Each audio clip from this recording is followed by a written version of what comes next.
Olá, meu nome é Sebastião Ernesto, sou médico anestesiologista e vou falar sobre anestesia e valvulopatia, aula 4, cirurgia não cardíaca.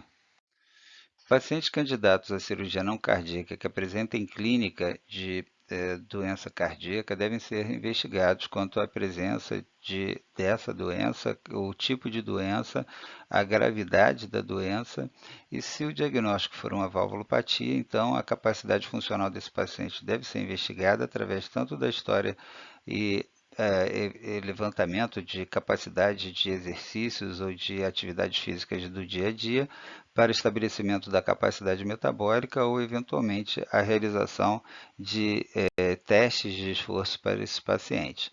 O ecocardiograma é fundamental no estabelecimento das condições cardíacas, tanto em relação a alterações anatômicas quanto funcionais, os volumes, pressões, as capacidades funcionais de uma maneira geral, além de alterações eventuais de grandes vasos ou associações de outras condições relacionadas. Pacientes que apresentem estenose aórtica ou mitral e que sejam sintomáticos, eles são normalmente já encaminhados para correção cirúrgica desse defeito valvular antes da realização de cirurgia de qualquer tipo de cirurgia eletiva, a não ser que seja uma cirurgia de muito pequeno porte, cirurgia sem risco de complicação nenhuma. Mas, eventualmente, nos pacientes que apresentam estenose aórtica e ou mitral, sintomática, eles já têm indicação, independente da indicação de outro tipo de cirurgia qualquer, eles já têm indicação da correção desses desvios anatômicos. Em situações de urgências, é importante que seja feita uma monitorização hemodinâmica adequada, que vai ser compatível com a gravidade do quadro que se apresenta e o tipo de cirurgia que vai ser realizada. Obviamente, pacientes de maior gravidade que vão ser submetidos a cirurgia de médio ou maior porte, eles têm que ser monitorizados com a pressão invasiva, até para facilitação de realização de exames, já que vai haver uma via de acesso à obtenção de material para coleta de sangue. E, enfim, as cirurgias eletivas, elas devem ser realizadas de acordo com as indicações, desde que a gravidade da doença valvular não seja significativa. Pacientes que apresentem sintomas, eles devem ser avaliados quanto ao grau de severidade da lesão valvular e a cirurgia proposta vai ser compatível ou não com o tipo de alteração cardíaca que o paciente apresenta. É razoável a realização de cirurgia não cardíaca em pacientes com insuficiência mitral ou aórtica na ausência de sintomas. Sintomas ou disfunção de ventrículo direito é indicação de correção de doença valvar. E em pacientes com fração de ejeção inferior a 30%, é aconselhável evitar cirurgia não cardíaca, só realizar caso a cirurgia seja essencial à vida ou à manutenção de qualidade de vida desse paciente. É importante orientar os pacientes gestantes quanto ao risco da realização dos procedimentos anestésicos e cirúrgicos devido à alta demanda metabólica da gestante e que, quando associado a lesões valvulares, aumenta bastante o risco cirúrgico. É aconselhável, então, a avaliação permanente multidisciplinar dessa gestante para o aconselhamento e tomada de decisão quanto ao momento adequado da eventual interrupção da gravidez. A avaliação de pacientes com valvulopatia deve partir da informação relacionada à existência ou não de correção dessa valvulopatia previamente. No caso dos pacientes que já sofreram correção e sofreram implante de prótese valvar, a pergunta deve ser feita em relação a que tipo de prótese valvar foi instalada. Algumas situações são importantes na escolha da prótese valvar, como, por exemplo, a necessidade de utilização de anticoagulação nos pacientes que são portadores de prótese valvar mecânica, enquanto os pacientes que são portadores de biopróteses são mais sujeitos à necessidade de serem reoperados devido à possibilidade de nova lesão instalada sobre essas válvulas. Assim, a escolha deve partir de diversas variáveis, como o desejo do paciente, por exemplo, que pode escolher eventualmente não ser portador de uma válvula mecânica para que não fique dependente de uso de anticoagulante para o resto da vida, ou eventualmente, dependendo da idade do paciente, pacientes que têm expectativa de vida mais curta, por exemplo, que não vão ter tempo suficiente de valvuloplastia para que sofram necessariamente nova intervenção cirúrgica para nova troca valvar. Então, todos esses parâmetros devem ser avaliados no momento da execução da escolha da prótese a ser instalada. Também pacientes em idade reprodutiva devem ter esse fator levado em consideração, já que as pacientes em idade reprodutiva que necessitam de colocação de prótese valvar podem eventualmente evitar o uso do anticoagulante se forem se forem submetidas à cirurgia de correção com instalação de bioprótese. Então, os pesos a serem considerados são principalmente a necessidade ou não de anticoagulação prolongada no paciente que recebe a nova prótese valvar e a necessidade ou não de intervenção para troca valvar em um período de tempo um pouco mais curto, ou muito mais curto, no caso da colocação da bioprótese, levando em consideração expectativa de vida, possibilidade de gravidez, entre outras coisas. Na hora da avaliação pré-anestésica, no paciente, então, portador de uma prótese valvar, essas considerações e conjecturas devem ser de conhecimento do avaliador, para que se tenha ideia, no caso de falta de informação mais precisa em eventuais cirurgias de urgência, o tipo de válvula que seja mais provável de o paciente ser portador. Então, confirmando aqui, reforçando as vantagens e desvantagens de um tipo de prótese ou outro, os pacientes com idade abaixo de 50 anos normalmente vão receber uma prótese mecânica, sabendo que vão necessitar do tratamento ou da profilaxia antitrombótica com anticoagulação durante toda a vida. E no caso de pacientes que se recusem a receber a prótese mecânica, então pode ser substituída pela válvula bioprotética com a necessidade de uso de anticoagulante por um período bem mais curto no pós-operatório desses pacientes. Pacientes com expectativa de vida reduzida, pacientes acima de 70 anos de idade, normalmente vão receber a bioprótese, até porque vão ter a menor chance de necessitar de ter essa troca valvar e ainda vai ter diminuído o risco das hemorragias ou outras consequências, como acidente cerebral hemorrágico ou outras consequências devido ao uso do anticoagulante.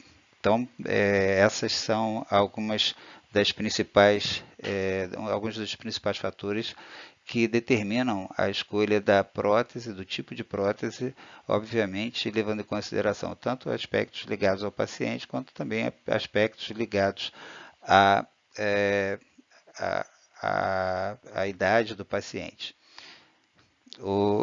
A paciente do sexo feminino em idade reprodutiva que necessite de colocar prótese também deve ser levado em consideração no aspecto de que mesmo essa paciente recebendo uma prótese do tipo bioprótese, uma válvula bioprotética que vai eventualmente precisar de troca valvar no futuro, ela vai ter a vantagem de, no período de gestação, não precisar usar a medicação anticoagulante. Então, essa decisão vai ter que ser tomada de maneira conjunta entre a equipe médica e a paciente, sabendo que se ela decidir, ou se a equipe decidir pela utilização da válvula mecânica, a necessidade de anticoagulação permanente e a necessidade do manuseio dessa medicação anticoagulante no período gestacional da paciente e no período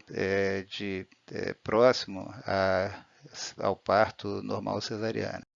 Lembrar sempre das indicações de antibiótico profilaxia para endocardite bacteriana nos pacientes que recebem as válvulas, as próteses valvares e principalmente nos pacientes que vão ser submetidos a procedimentos odontológicos com incisão de mucosa. Além, obviamente, das outras indicações, como cardiopatia congênita do tipo cianótica, história prévia de endocardite bacteriana, entre outros.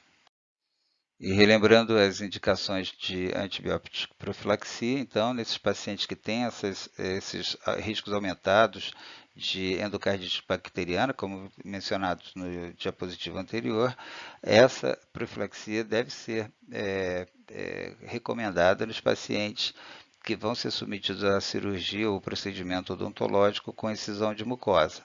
Aqueles pacientes em tratamento odontológico sem incisão de mucosa, com tratamentos rotineiros de cáries, remoção de próteses dentárias, entre outros, não devem receber antibiótico profilaxia.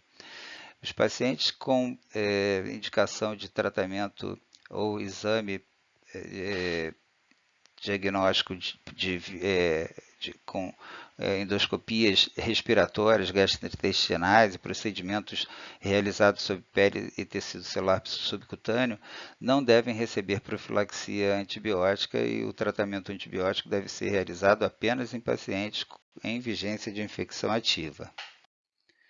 E nos pacientes que tiverem indicação de antibiótico profilaxia, ou seja, aqueles que, sendo de alto risco para endocardite bacteriana, vão ser submetidos a procedimentos odontológicos, eles devem receber como primeira escolha a amoxicilina 2 gramas no adulto ou 50 mg por quilo de peso na criança, 30 a 60 minutos antes do procedimento.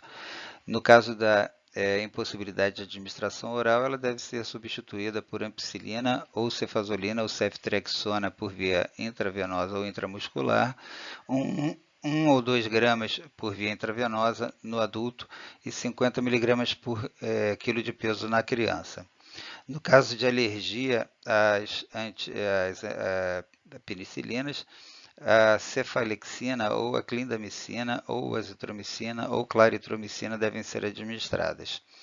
A cefazolina 2 gramas intravenosa, 50 mg por quilo de peso na criança. 2 gramas no adulto, 50 mg por quilo de peso na criança. A azitromicina ou claritromicina devem ser administrados na dose de 500 mg no adulto ou 15 mg por quilo de peso na criança. E a clindamicina pode ser administrada no adulto na dose de 600 mg ou 20 mg por quilo de peso na criança. É importante lembrar que pacientes que vão ser submetidos a procedimentos odontológicos que não têm invasão de mucosa não devem receber antibiótico profilaxia. Na avaliação pré-anestésica de pacientes portadores de prótese valvar, é importante saber se eles estão com o alvo de INR controlado e estável, e esse alvo ele vai ser variável de acordo com fatores de risco relacionados ao paciente e fatores de risco relacionados ao tipo de prótese utilizada. Os fatores de risco relacionados ao paciente portador de prótese valvar para surgimento de fenômenos tromboembólicos são válvula, prótese valvar mitral tricúspide, história prévia de tromboembolismo, presença concomitante de fibrilação atrial, estenose mitral de qualquer grau e fração de ejeção abaixo de 35%. Os fatores de risco relacionados à prótese são relacionados ao tipo de prótese utilizada. Então, existem as próteses de procedência que tem a classificação de alto, médio ou baixo risco trombogênico. Então, nessa associação de riscos de próteses associados à presença de um ou mais riscos relacionados ao paciente, vamos estabelecer o alvo do INR a ser atingido, que pode ser de 2,5 até 4 naqueles pacientes de maior risco trombogênico. Então, o estadiamento desse paciente deve ser conhecido e o alvo a ser atingido também. É importante fazer a solicitação do exame de coagulograma para ver se esse INR dele está dentro do alvo terapêutico. Pacientes portadores de prótese mecânica devem receber medicação anticoagulante durante toda a vida. Os novos anticoagulantes que não agem sobre a vitamina K são contraindicados nesses pacientes. Pacientes que vão ser submetidos à cirurgia com risco de sangramento devem ter a ponte de anticoagulante utilizando a substituição do anticoagulante vitamina K dependente, tipo varfarin, substituído pela heparina de baixo peso molecular ou, idealmente, a heparina não fracionada.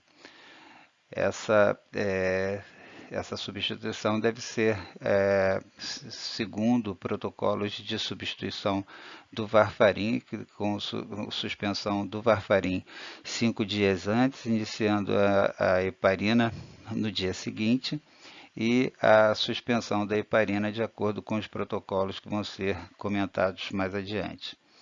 Pacientes que eventualmente apresentem, apesar da dose de anticoagulante e do alvo adequado do INR, apresentem isquemia, podem ter associação de antiplaquetários. A aspirina pode ser associada no primeiro momento e, caso apresente ainda evidência de risco ou presença de fenômenos isquêmicos tromboembólicos, deve ser realizada a associação de outro agente antiplaquetário, como o clopidogrel. Pacientes portadores de prótese mecânica que são submetidos a procedimento percutâneo de colocação de stent devem permanecer em terapia tripla por eventualmente até 6 meses, podendo se prolongar até 12 meses, dependendo do risco aumentado. Em relação às válvulas bioprotéticas, aquelas próteses valvares bioprotéticas, na reposição transcatéter, a anticoagulação deve ser mantida por 3 meses ou, em pacientes que apresentem risco aumentado, com outros fatores de riscos associados, essa anticoagulação pode ser mantida por até toda a vida. Em pacientes com troca valvar via catéter de válvula aórtica, eles devem ser mantidos em terapia antiplaquetária por 3 a 6 meses. Eventualmente, em pacientes de maior risco, pode ser associada à terapia antiplaquetária também. Os pacientes que eventualmente apresentem grande risco de sangramento, a terapia profilática com terapia simples com antiplaquetários pode ser considerada. Os pacientes com cirurgia, troca valvar cirúrgica, mitral, tricúspide ou aórtica, devem ser considerados ou podem ser considerados para manutenção de anticoagulação durante 3 meses, com tudo isso em relação às válvulas bioprotéticas. Complicando um pouquinho mais, nos pacientes com válvula mecânica que são submetidos a procedimento percutâneo de tratamento de artéria coronária, devemos seguir os seguintes passos. Nos pacientes cuja maior preocupação é relacionada a fenômenos isquêmicos, principalmente direcionados à coronária, eles devem ser mantidos em terapia tríplice durante os 6 primeiros meses, preferencialmente utilizando o anticoagulante oral, a aspirina e o clopidogrel. E a partir dos 6 primeiros meses, iniciar a terapia conjugada com o anticoagulante oral, sendo associado ou à aspirina ou ao clopidogrel. Nos pacientes cuja maior preocupação é sangramento, a terapia tripla deve ser mantida durante o primeiro mês e a partir do primeiro mês deve ser interrompida e mantida a terapia com o anticoagulante oral associado ou a clopidogrel ou a aspirina. E nos pacientes de risco aumentado ainda, de risco extremo de sangramento, a terapia com a associação entre o anticoagulante oral e o clopidogrel já a partir desde o início e mantendo essa terapia durante 12 meses. Esse é um gráfico bastante interessante na orientação do paciente que vem em tratamento com o varfarin. Esse paciente vai ter, então, que ser avaliado se ele estiver programado para cirurgia sem risco de sangramento ou cirurgia com risco de pequeno sangramento, com fácil hemostasia. Eventualmente, tem que ser avaliado se precisa realmente suspender a administração do anticoagulante. Se for a opção a suspensão em cirurgias de médio, maior porte, cirurgia com risco maior de sangramento, esse paciente vai ter então que suspender a administração do anticoagulante 5 dias antes. No dia seguinte, a suspensão inicia-se ou heparina não fracionada ou heparina de baixo peso molecular. A heparina de baixo peso molecular, se foi a escolhida, vai ter que ser suspensa no dia anterior e iniciar em substituição a heparina não fracionada, que vai ser suspensa 6 horas antes da cirurgia. No momento da cirurgia vai ser realizado um coagulograma. Se o NR foi restabelecido para valores abaixo de 1,5, o paciente pode ser submetido à cirurgia. Eventualmente, em cirurgias de grande porte, cirurgias de urgência, há necessidade de administração de concentrado de complexo protrombínico para a restituição dos fatores de coagulação de maneira mais rápida. A administração de vitamina K 6 horas antes, quando há o tempo hábil para isso, também ajuda no restabelecimento das concentrações de fatores de coagulação. Se o paciente ou quando o paciente tiver atingido valores abaixo de 1,5 de INR, então ele pode ser submetido à cirurgia e 12 a 24 horas após a cirurgia se reinicia a infusão de heparina não fracionada e a administração também já do anticoagulante oral. Se a opção for a heparina de baixo peso molecular, ela pode ser substituída no segundo dia de pós-operatório, ela pode substituir a heparina não fracionada.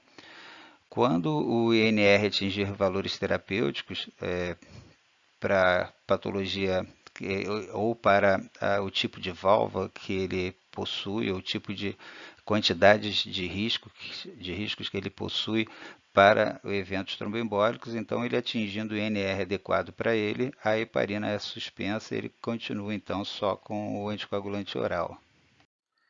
É considerado razoável realizar a anestesia e cirurgia não cardíaca eletiva em pacientes com estenose aórtica severa, desde que assintomáticos, porém com monitorização hemodinâmica adequada tanto no intra quanto no pós-operatório.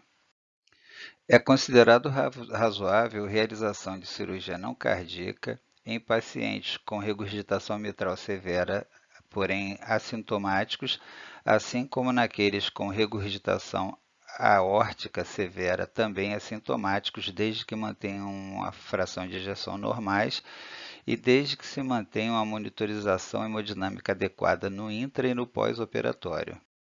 Em pacientes com estenose mitral severa, assintomáticos em que não seja possível a realização de comissurotomia percutânea, é considerado razoável a realização de cirurgias não cardíacas desde que seja feita uma monitorização hemodinâmica adequada intra e pós-operatória. Terminamos aqui a quarta apresentação sobre anestesia e valvulopatia, a avaliação de pacientes para cirurgia não cardíaca. Espero que tenham gostado do conteúdo. Muito obrigado pela atenção.